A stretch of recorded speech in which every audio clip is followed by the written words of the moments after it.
एक तरफ जहां संसद का सत्र शुरू हो चुका है, तो उसके शुरू होने से पहले देश के प्रधानमंत्री नरेंद्र मोदी ने बड़ा मुद्दा सत्ता पक्ष को देकर संविधान की हत्या का राग अलापने वालों को हाथों हाथ ले लिया, जिसमें उन्होंने सीधा हमला बोलते हुए इमरजेंसी के 50 साल पूरे होने पर इंदिरा गांधी यानी कि कांग्रेस की पूर्व सरकार को कटघरे में खड़ा कर दिया, जिस पर देश भर में बीजेपी हो हल्ला करने में जुटी है। तो वहीं खुद देश के गृह मंत्री से लेकर सूबे के मुखिया योगी आदित्यनाथ तक निशाना साध रहे हैं, जिस पर सीएम योगी आदित्यनाथ ने संविधान को बचाने का नाटक करने वाले विरोधी पार्टियों को संविधान का हत्यारा बता डाला।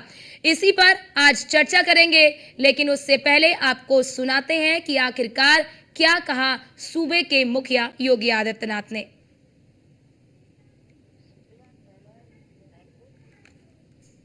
एक काला अध्याय आज से ठीक 50 वर्ष पूर्व आज के दिन ही देर रात्रि में हुआ था, जब कांग्रेस की तत्कालीन सरकार ने भारत के संविधान का गला घोंटते हुए लोकतंत्र को पूरी तरह समाप्त करने की साजिश रची थी।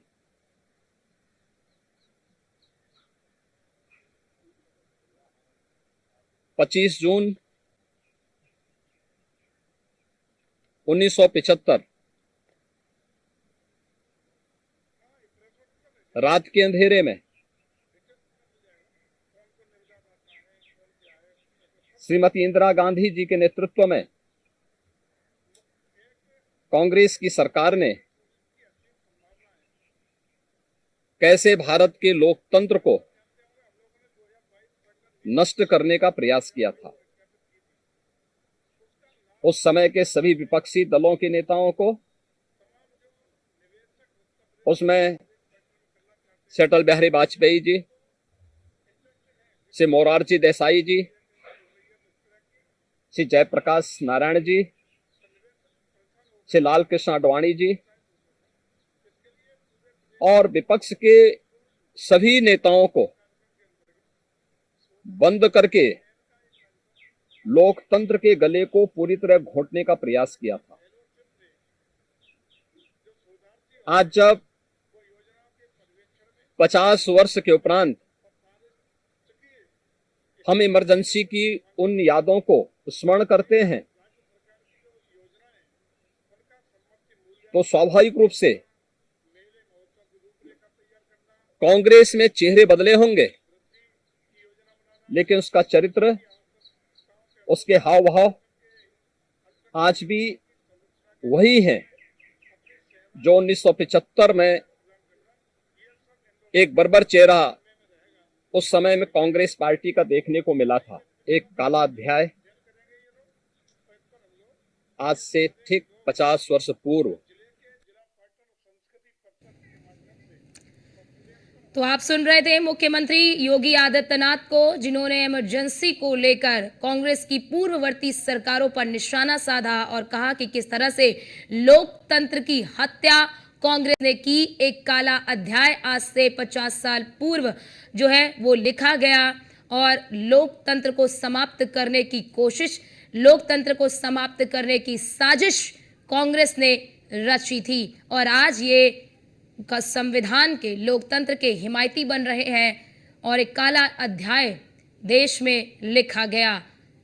कांग्रेस के पूर्ववर्ती सरकारों पर निशाना साधते हुए नजर आए मुख्यमंत्री योगी आदित्यनाथ। इमरजेंसी के 50 साल आज पूरे हो गए हैं, क्योंकि आपको बताते चले कि 25 जून 1975 को देश में आपातकाल लागू किया गया था और इस दौरान, आपातकाल के दौरान जिस प्रकार की घटनाएं हुई थी वो सभी को याद है और आज उसी को बयां करते हुए नजर आए मुख्यमंत्री योगी।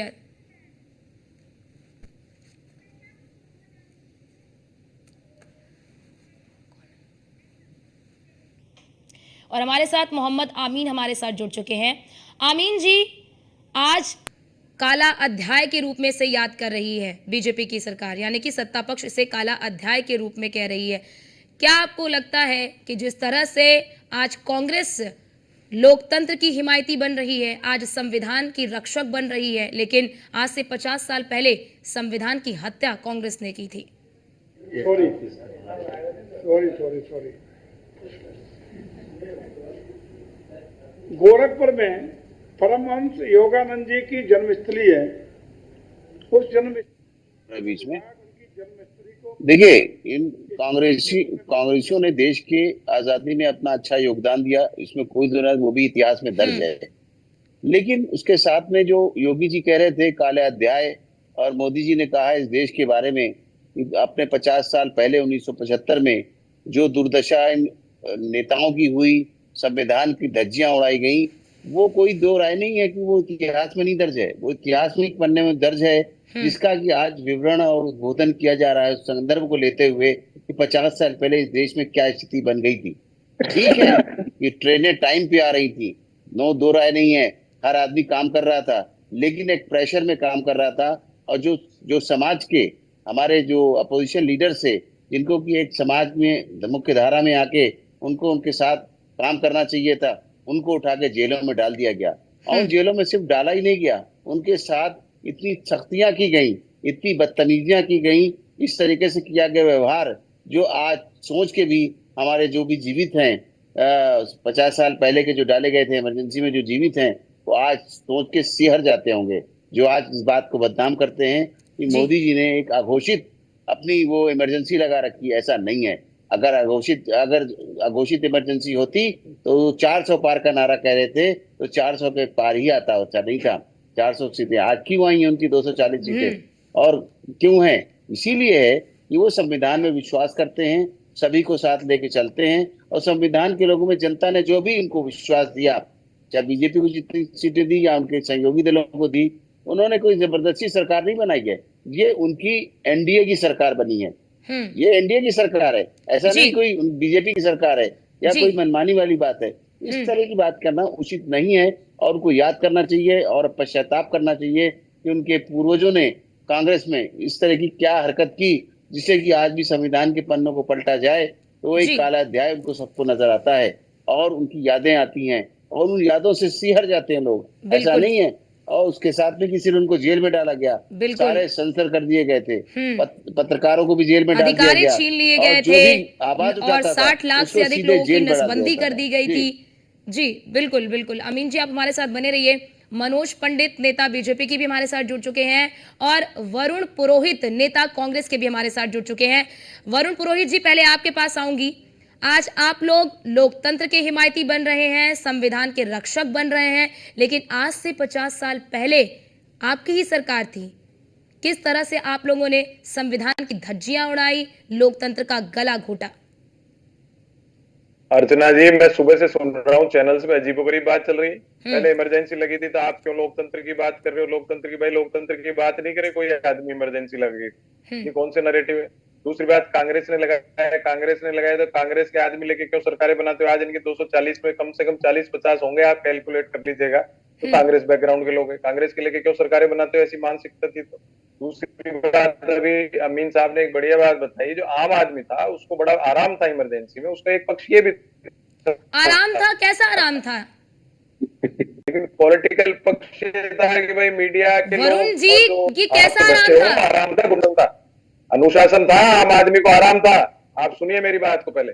और जो मीडिया के लोग हैं, राजनीतिक जो विपक्षी लोग हैं, उनको गिरफ्तार किया गया, उनके साथ एट्रोसिटीज हुई, वो उसका काला पक्ष था, उसका इमरजेंसी। मतलब आपने इमरजेंसी लगा के ठीक किया था? मतलब कांग्रेस पार्टी ने, अगर उस वक्त जो पूर्ववर्ती सरकार थी, तो क्या इमरजेंसी लगा के ठीक किया था?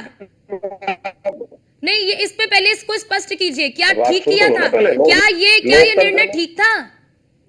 सुनते ही वो आप जो कह रहे हो ना इमरजेंसी, मेरी सुनना नहीं चाह रहे हो, पहले आप स्पष्ट, ठीक है बोलिए, पहले स्पष्ट कीजिए। बोलिए। तो कर रहा हूँ मैं, मेरे तरीके से ही करूंगा ना, आप ठीक, बोलिए। मैंने आपको बताया आपकी आवाज ब्रेक हो रही है वरुण जी, आपकी आवाज को ठीक कराते हैं। वरुण जी की आवाज को दुरुस्त करिए, आपके पास आती हूँ। मनोज पंडित जी, आपने सुना वरुण जी को, वो कह रहे अनुशासन था उस वक्त।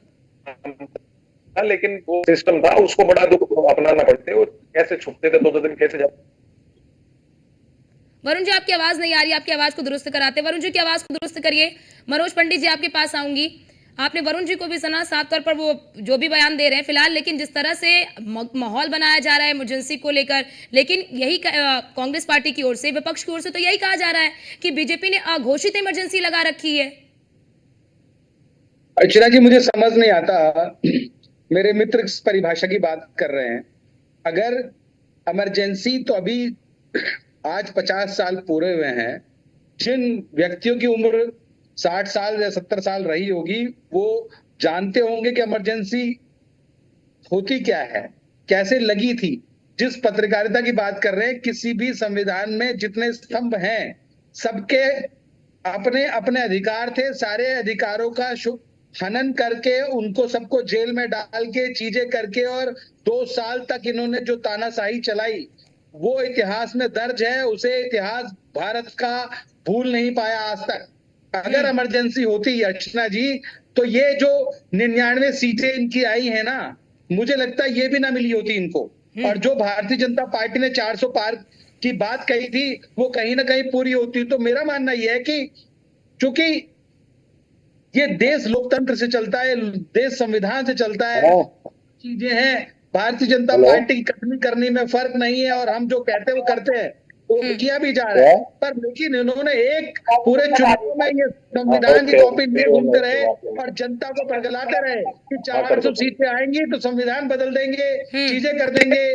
तो ये झूठ फैलाना ठीक नहीं। आज आप देखिए, कल सत्र का पहला दिन था, चीजें थी, इन्होंने कल से ही चीजें स्टार्ट कर दी। और इतिहास में दूसरी बार ऐसा हो रहा है कि स्पीकर का चुनाव हो रहा है, स्पीकर सहमति से चुन लिया जाता था। तो अभी ये बड़ी स्थिति गंभीर है। आप लोगों की भी तो हट धर्मिता है ना मनोज पंडित जी, यहाँ तो आप लोगों की भी हट धर्मिता है कि ये भी एक परंपरा रही है कि डिप्टी स्पीकर का जो पद है वो कह लीजिए विपक्षी पार्टियों को दिया जाता है। ठीक है, फिलहाल उस पर आएंगे। वरुण जी, आवाज आ रही है क्या आपको अब मेरी? जी, आ रही। ठीक है वरुण जी, आप अपनी बात पूरी करिए। मैं ये कहना चाह रहा था कि उस समय इमरजेंसी का सफेद और काला दोनों अध्याय की बात होनी चाहिए, ये एक ही पक्ष की बात नहीं होनी चाहिए। दूसरी बात, जो अभी नोटबंदी, वो क्या था, लोग इतने लाइनों में लग के मर गए खुद के पैसों के लिए, वो क्या था? वरुण पुरोहित जी, बस एक चीज को स्पष्ट करिए। वरुण पुरोहित जी, मैं बस एक स्पष्टता आपसे चाहती हूँ, बस एक स्पष्टता आपसे चाहती हूँ, क्या इमरजेंसी ठीक थी? मैंने आपको क्या कहा, दोनों बताए ना, काला सफेद अध्याय मैंने आपको एनालिसिस नहीं, बस काला सफेद मत बताइए, क्या इमरजेंसी ठीक लगाया गया था इस पर, हाँ या ना? जिसको उसमें आराम मिला उसके लिए ठीक था, जिसको कष्ट मिला उसके लिए बुरी थी। जिसको आराम मिला उसके लिए अच्छा था, जिसको कष्ट था, मैं कहना चाह रहा हूँ इमरजेंसी का कौन था पीछे लगाने वाला? संजय गांधी जी थे। संजय गांधी जी के लिए बुरा बोलते हैं, तो उनकी बहू और बेटे को क्यों अपनी पार्टी में इतने साल रखा इन्होंने? मैंने वही तो कह रहा हूँ, आप बोलिए पार्टी विद द डिफरेंस थी अटल जी अडवाणी जी, वो युग खत्म हो गया। ये कांग्रेस जनता पार्टी का, तो इनको जैसे कांग्रेस को कह रहा ना अधिकार नहीं है, कुछ भी बोलने का 50 साल पहले, तो इनको क्या अधिकार है भाई? नोटबंदी कैसे कर दिया आपने? चिन्मयानंद के बलात्कार केस वापस ले लिए, बच्चियां बैठी थी जंतर मंतर पे, तो आप क्या सुप्रीम कोर्ट के डायरेक्शन से FIR दर्ज होगी देश के अंदर? इससे ज्यादा क्या धज्जियां उड़ाओगे? गृह मंत्री, राज्य मंत्री के बेटे को मर्डर में संबंध देते हो आप, उठा के ले जाती पुलिस 5 मिनट में।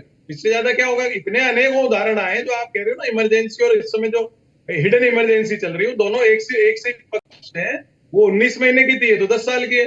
ये एक दिन के लिए मैं कह रहा हूँ 10 साल ही पूरा काला अध्याय कर दिया देश का। मानसिक आर्थिक रूप से आपने प्रताड़ित कर दिया लोगों को रोटी खाने को नहीं है, बच्चों को कहते हो चाय पकौड़ों के ठेले लगा लो, वो क्या है? इससे ज्यादा और क्या करोगे आप काला अध्याय देश का? आज भी आपको नीट की परीक्षा इस पे नहीं बोल रहे हो आप। ठीक, इमरजेंसी तो बच्चों की जिंदगी की इमरजेंसी कर दी आपने, तो उस पे बयान नहीं देंगे। कांग्रेस को कोसना, गांधी परिवार को कोसना, इसीलिए इनकी सीटें कमाई। मैंने पहले भी, अर्चना जी आप सुन लेना सारे चैनल्स पे, मैंने कहा था विपक्ष का ग्लैमर बना नहीं, मोदी जी का रहा नहीं, और ये अभी भी यही अपना रखेंगे रवैया की गांधी परिवार को कोसना, कांग्रेस को कोसना, जनता की समस्याएं सोल्व नहीं करना, तो 240 के 40 पे नहीं रह पाएंगे, 5 साल सरकार नहीं चल पाएगी। ठीक है मनोज पंडित जी, इस पर जवाब दीजिए कि वर्तमान में आपकी सरकार है और जो समस्याएं वो गिनवा रहे हैं उसको भी बताइए। अर्चना जी देखिए, आप जो मेरे मित्र कह रहे हैं ये चीजें क्या, आप संविधान खतरे में है, चीजें हैं संविधान, आप ये सब चीजें मुद्दों पे बात, अभी चूंकि सत्र चालू हो रहा है, चीजें हो रही है, नए सांसद आके शपथ ग्रहण कर रहे हैं अपना, जिसमें कल प्रधानमंत्री ने कहा कि जो लोग नए सांसद चुन के आए हैं सबको बधाई, सबको शुभकामनाएं, उसके साथ हम लोग चीजों को बनाएं और आगे चलाएं। ये देश खाली भारतीय जनता पार्टी का नहीं है, ये देश आपका भी है। जितनी जिम्मेदारी सरकार की है उतनी जिम्मेदारी विपक्ष की भी होती है, चीजें है, पर लेकिन आप सही चीजों को आप आने तो दीजिए, चलने तो दीजिए। आपको एक ही चीज करनी है, आप सिर्फ संविधान खतरे में, अरे भाई क्या खतरे में बताइए तो सही। आप आपने एक चीज, एक रट लगा ली, आप उससे बाहर नहीं निकल पा रहे। तो अर्चना जी, मेरा मानना यह है कि देश को सुचारू रूप से चलाने के लिए विपक्ष की भी मजबूत आवश्यकता है और विपक्ष अपनी भूमिका निभाए, और हम भी चाहते हैं विपक्ष मजबूत रहे, क्योंकि हमारे कार्य करने के तरीकों को विपक्ष बताए। पर लेकिन आपका जो तराजू है, उस तराजू में चीजों को सही तरीके से तोलिए तो सही। आप तो एक चीज पर अड़ गए दौड़े ही रहते हैं। अरे भाई, एक पेपर लीक वाली बात है, आप जो कानून भारतीय जनता पार्टी ने बनाए हैं, इससे पहले कोई इतने कड़े कानून थे क्या? या सीबीआई जांच निष्पक्ष करा रहे हैं क्या? आप जितने क्रिमिनल का नाम आपने लिया, कहाँ है आज वो लोग? सब सलाखों के पीछे हैं। किसी भी व्यक्ति ने अगर कानून तोड़ने का काम किया तो कानून ने उस पर लगाम लगाने की ताकत रखी और लगाई। इसमें सरकार ने संरक्षण नहीं दिया उनको। और आप देखिए, जो लोग ऐसे थे, मनोज पंडित जी, वरुण जी का साफ तौर पर यही कहना है कि वर्तमान में आपकी सरकार है, 10 साल से आप सरकार चला रहे हैं, अभी 5 साल आप अभी सरकार चला रहे हैं, तो वर्तमान समय पे आप रहिए, आप लोग भूतकाल को लेकर ही केवल राग अलाप रहे हैं। नहीं तो आप भी मुझे बताइए, जो कह रहे संविधान खतरे में, कैसे खतरे में है? क्या परिभाषा है उसकी खतरे में? आप चुनाव जीत के आ रहे हैं, आप चुनाव लड़ रहे हैं, आपकी सारी चीजें, आपका सारा जो कानूनी अधिकार है वो सब आपके पास है, उसके बाद आप संविधान खतरे में बता रहे? भैया, ये कौन सा संविधान है कांग्रेस के पास? ठीक है, वरुण जी इस पर जवाब दीजिए, फिर मैं आती हूँ अमीन जी आपके पास। अर्चना जी, मैंने आप लोगों को लगता है कि संविधान खतरे में है? मैंने आपको इतने उदाहरण गिनाए ना, कानून के गिनाए ना मैंने। संविधान क्या होता है? कानून से चलता है देश, लॉ एंड ऑर्डर है एक सोसाइटी में, वो इसीलिए तो संविधान बनाया गया था। लॉ एंड ऑर्डर की तो बात कर रहा हूँ। गृह मंत्री का बेटे को आप संबंध देते हो क्या मर्डर केस में? नहीं जवाब दे पा रहे। चिन्मयानंद के बलात्कार का केस वापस लेती है सरकार कभी। ऐसी बहुत से उदाहरण है। आप अगर रिसर्च कराओगे आप मीडिया के लोगों, एक किताब बन जाएगी इनकी। अब आप उस बात को मानने नहीं जाते। ये तो ऐसे कहते हैं संविधान खतरे में था, इसलिए तो बात हुई है। आपने क्यों नहीं एफआईआर दर्ज? एफआईआर कैसे दर्ज होती है? एफआईआर कैसे दर्ज होती है बच्चों की?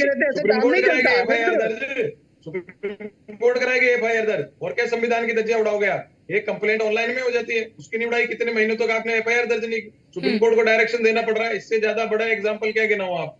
और अनेकों उदाहरण है। आप कहोगे तो जिस दिन आपको बैठना हो, मुझे टाइम दे देना, मैं रिसर्च करके आपके पूरे प्रांत वाइज बता दूंगा कि आपने कितनी धज्जियां उड़ाई 10 साल में। और जो मैं बात कर रहा हूँ बेरोजगारी, उस पर जवाब नहीं देते। चाय पकौड़े तल लो, ये कर लो, वो तल लो। तो संविधान, प्रधानमंत्री और सरकार की जिम्मेदारी होती है जनता के जवाब देना। ये नहीं होता आप 150 सांसदों को निलंबित करो। आप दिल को बड़ा करके आपको संसद चलानी चाहिए। हर प्रत्येक सांसद की बात सुननी चाहिए। आप चलाइए। आप चलाना नहीं चाहते हो। आपने भारतीय दंड प्रक्रिया है, दंड न्याय संहिता बनाई है आपने, पूरे क्रिमिनल लॉज आपने, जब विपक्ष के साथ चर्चा नहीं हुई, देश का इतना कानून है, इतना बड़ा, उसको आपने पास कर दिया। आपको क्या दिक्कत आ रही? विपक्ष हल्ला मचता है, आप उससे रिक्वेस्ट करते। आप तो आ पड़े हो जिद पे कि मैं अब कहाँ है मोदी जी की गारंटी? मैं तो खत्म हो गया।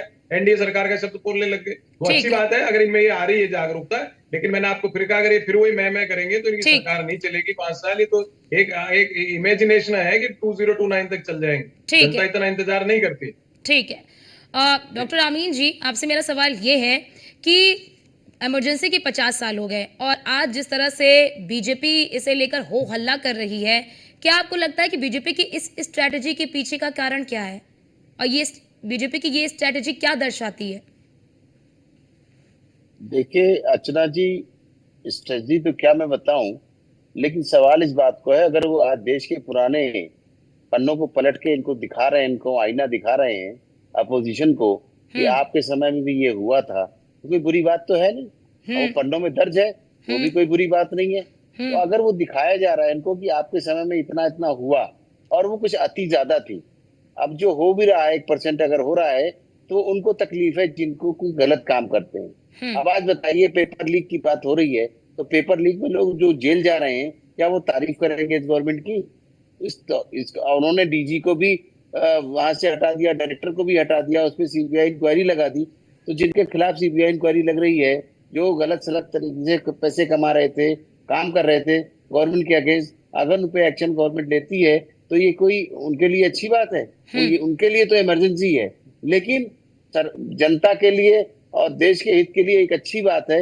ये एक अच्छा प्रशासन है जो उनके खिलाफ एक्शन ले रहा है। जो अभी तक कानून नहीं बने थे, उन जी। कानूनों में बनाने की बात हो रही है, उनको हेल्प पहुंचाने की ठीक। बात हो रही है। देश के लिए ठीक अच्छा है। सोच है, पॉजिटिव ठीक है। सोच के साथ अगर काम हो रहा है ठीक तो है। वो लोग तो अच्छा ही करेंगे, बाकी ठीक है, जिनके ठीक साथ है। हो रहा है वो बुराई करेंगे। ठीक है ये अमीन हमेशा जी, रहा बहुत है, शुक्रिया आप अच्छा तीनों का और हमारे बुरा साथ पक्ष। जुड़ने के लिए और अपना अपना पक्ष